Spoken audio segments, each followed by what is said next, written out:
Oke, yang berikutnya adalah transformasi power law. Power law ini disebut juga dengan gamma correction. Gamma correction. Jadi formulanya gampang sekali, pangkat, menggunakan pangkat. Ya, kalau pangkat kan kalian sudah pasti tahu ya, pangkat. Nah, hanya di sini pangkatnya biasanya dilambangkan dengan gamma. Lambang gamma ini kan seperti ini. Makanya disebut dengan gamma correction. Jadi gamma itu apa? Gamma itu pangkatnya ini. Ya. Jadi rumusnya sederhana bahwa nilai Gray level yang baru itu sama dengan C itu konstanta, sama, konstanta positif ya. Konstanta positif yang defaultnya 1 sama seperti logaritma transformasi tadi, ya, dikalikan dengan nilai Gray level yang lama dipangkatkan gamma. Nah, gamma ini itu nilainya juga berupa konstanta positif. Positif itu nilainya lebih dari 0 ya, lebih dari 0. Nah, positif ini boleh berupa bilangan real. Artinya boleh berupa pecahan untuk yang gamma ya. Ini berupa bilangan real. Oke. Nah, model transformasinya itu hampir mirip seperti model transformasi logaritma tadi. Nah, ini gambarnya seperti ini tadi. Ya, hanya di sini terpecah menjadi 2 bagian. Kalau kalian perhatikan, saya gambarkan dengan warna atasnya itu adalah ini. Di mana kalau gamanya sama dengan 1, gamma sama dengan 1, apapun kalau dipangkatkan 1 kan sama dengan dirinya sendiri. Artinya tidak ada perubahan. Artinya kalau nilai Gray level sebelumnya 1, dipangkatkan 1 ya nanti hasilnya tetap 1. Sehingga kalau digambarkan dia berupa garis lurus seperti ini. Ini kalau untuk gamma sama dengan 1. Ya. Nah, di sini ada 2 area yang dibatasi oleh gamma sama dengan 1. Area di atas ini, di mana nilai bentuk transformasi yang seperti ini itu diperoleh untuk gamma kurang dari 1. Jadi kalau gamma kurang dari 1, perhatikan bentuknya, ini sama seperti bentuk transformasi logaritma. Mana ya? Oke. Nah ini, dia sama seperti bentuk transformasi logaritma. Ya, untuk gamma kurang dari 1. Sebaliknya, untuk gamma lebih dari 1, itu yang ini. Dia bentuknya terbalik. Perhatikan, bentuknya dia terbalik. Jadi kalau gamma lebih dari 1, dia mirip seperti fungsi logaritma. Kalau yang bentuknya gamma lebih dari 1, 1,5, 2,5, dan seterusnya, dia akan berbentuk seperti ini. Kalau yang gamma lebih dari 1, dia bentuknya seperti logaritma tadi. Nah, sehingga sifatnya pun, ya, sifat atau hasil dari transformasi power law atau gamma correction ini untuk yang pangkatnya kurang dari 1, ini mempunyai sifat seperti logaritma. Apa tadi? Yaitu dia memetakan nilai-nilai yang gelap menjadi nilai-nilai yang terang. Gitu, ya. Sedangkan untuk yang gamma lebih dari 1, ini sebaliknya. Yang lebih dari 1 ya, kalau kita perhatikan, nilai-nilai yang terang, ini saya ambil contoh ini ya. Ini kan mendekati terang ya. Kalau semakin ke kanan, Ini berarti nilai gray levelnya semakin besar. Nilai gray level semakin besar berarti dia semakin terang. Ya. Di sini, ini kan misalkan nilainya, ini ternyata akan dipetakan ke nilai yang cenderung gelap. Daerah ini kan nilai-nilai yang mendekati nilai 0. Ya. Jadi dia terbalik ya. Jadi kebalikan dari transformasi logaritma tadi, bahwa nilai-nilai yang terang itu justru akan dipetakan ke nilai-nilai yang lebih gelap. Ya. Seperti itu. Ini sifatnya. Nah, bagaimana prosesnya? Prosesnya sebenarnya hampir sama seperti transformasi logaritma tadi. Oke, misalkan kita akan melakukan proses transformasi power law atau gamma correction dengan gambar yang mempunyai resolusi keabuan 8. Kemudian, saya rubah lagi.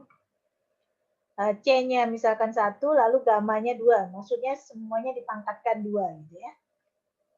Prosesnya sama, karena ini masih pemrosesan titik, dimulai dari pixel by pixel dari kiri atas. Atau baris pertama, kolom pertama, sampai satu baris selesai, lalu baru berpindah ke baris kedua, dan seterusnya. Jadi kalau kita mulai, contoh di sini 5, itu kalau dimasukkan ke rumus power law tadi, C-nya 1 dikalikan dengan 5. 5 dari mana? 5 itu adalah nilai dari pixel tersebut. Dipangkatkan dengan 2. 2 itu gamanya ya. Maka hasilnya sama dengan 25. Ya, 25. Lalu 6 jadi 36. 0 dia tetap. 4 jadi 16 dan seterusnya. Oke. Nah, kalau kalian perhatikan, nilai di sini sudah diskrit sebenarnya. Hanya permasalahannya, nilai ini tidak sesuai dengan resolusi keabuan dari gambarnya. Resolusi keabuan dari gambarnya, ini kan antara 0 sampai dengan 7. Sedangkan di sini, nilainya antara 0 sampai dengan 36. Maka yang seperti ini pun juga harus dinormalisasi. Nah, normalisasinya bagaimana? Sama saja dengan langkah yang tadi. Dirubah dulu menjadi 0 sampai dengan 1. Kemudian baru dikalikan dengan nilai maksimumnya. Jadi paham ya? Ini sudah bulat, Bu. Kenapa kok dirubah? Ya, karena ring keabuannya ya itu harus antara 0 sampai dengan 7 karena kita menggunakan di sini resolusi keabuannya adalah 8. Itu. Oke ya. Jadi 25 ini juga kita lakukan proses perubahan dengan menghitung ring tadi sama. Ya, kemudian kita masukkan ke rumus. Nilainya 25 dikurangi dengan nilai minimumnya 0, dibagi dengan ring, hasilnya 0,7. Ya, dan seterusnya, di sini nilainya akan berkisar antara 0 sampai dengan 1. Lalu, dari yang warna oranye ini, kita rubah menjadi warna kuning. Ya, 0,7 dikalikan dengan nilai terbesar dari L sampai dengan 8 yaitu 7, nilai terbesarnya 7. 0,7 kali 7 hasilnya adalah 4,9, kita bulatkan. Ini menjadi seperti ini. Nah, kalau kalian perhatikan hasil akhirnya adalah yang warna kuning ya. Yang warna kuning di mana ring nilainya sudah benar antara 0 sampai dengan 7 dan sudah bulat. Oke. Nah, sekarang kalau kalian perhatikan ke sifatnya tadi, gamanya itu lebih besar dari 1. Nah, kalau gamma lebih besar dari 1, berarti bentuk dari fungsinya adalah seperti ini. Kan dia ada ini kan tadi garis yang lurus, dia ada di bawahnya. Nah, maka bentuknya adalah seperti ini, di mana sifatnya tadi bahwa nilai Gray level yang besar itu akan dipetakan ke nilai Gray level yang kecil. Betul tidak? Nah, itu bisa dilihat di sini. 5 berubah menjadi 4. Berarti kan lebih rendah. Ya. Ya. Kemudian 4 berubah menjadi 2. Nah, ini kenapa kok 6 berubah menjadi 7? Ini sebenarnya dia tetap 6 tetap 6, hanya karena dipaksa tadi, dipaksa di sini, ringnya harus antara 0 sampai dengan 7, artinya harus ada yang mencapai nilai maksimum, maka yang 6 ini dia berubah menjadi 7 untuk menuju ke nilai yang maksimumnya. Tapi secara keseluruhan, nilai-nilai yang antara itu dia merujuk ke sifat bahwa yang nilainya besar dia akan direndahkan. Contohnya ini 5 yang menjadi 4. Ya. Seperti itu. Sedangkan yang nilainya 0 dia tetap. Ya. Jadi untuk gamma lebih dari 1 itu akan menjadikan beberapa nilai menjadi lebih gelap. Kecuali yang nilainya mendekati putih atau yang mendekati hitam.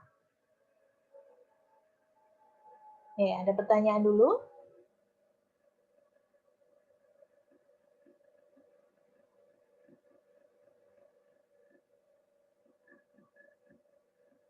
Tidak ada? Nah, sekarang kita lihat contohnya. Ini adalah contoh hasil transformasi power law atau gamma, di mana di sini citra aslinya yang paling kiri. Nah, yang tengah ini adalah dengan gamma 0,2, berarti kurang dari 1. Yang nomor 2 ini gamma 0,4 juga masih kurang dari 1, 0,6. Nah, bisa dilihat dari hasil di sini, kita bisa menyimpulkan bahwa semakin kecil nilai gamma, maka hasilnya itu akan menjadi semakin terang. Artinya semakin banyak, ya, semakin banyak nilai Gray level gelap yang ada di citra aslinya itu yang dipetakan ke nilai-nilai yang terang. Karena semakin banyak, maka kelihatan semakin terang. Ya, ini ya. Sebaliknya, semakin besar nilai gamanya, maka semakin sedikit warna-warna gelap yang dipetakan ke warna-warna terang. Sehingga hasilnya cenderung dia kelihatan hampir sama dengan citra aslinya. Oke. Sekarang kita lihat juga untuk hasil power law yang gamanya lebih dari 1. Nah, ini untuk gamanya lebih dari 1. Ini gambar asli sebelah kiri. Nah, kita lihat. Untuk yang gamma 2 dengan gamma 6. Ya, kalau yang gamanya 6, semakin banyak komponen warna gelap, kebalikannya ya, warna putih dari citra asli atau warna terang dari citra asli ini yang dipetakan ke warna gelap. Sehingga hasilnya semakin besar nilai gamanya, maka dia akan cenderung semakin gelap. Itu ya. Itu adalah sifat dari transformasi power law.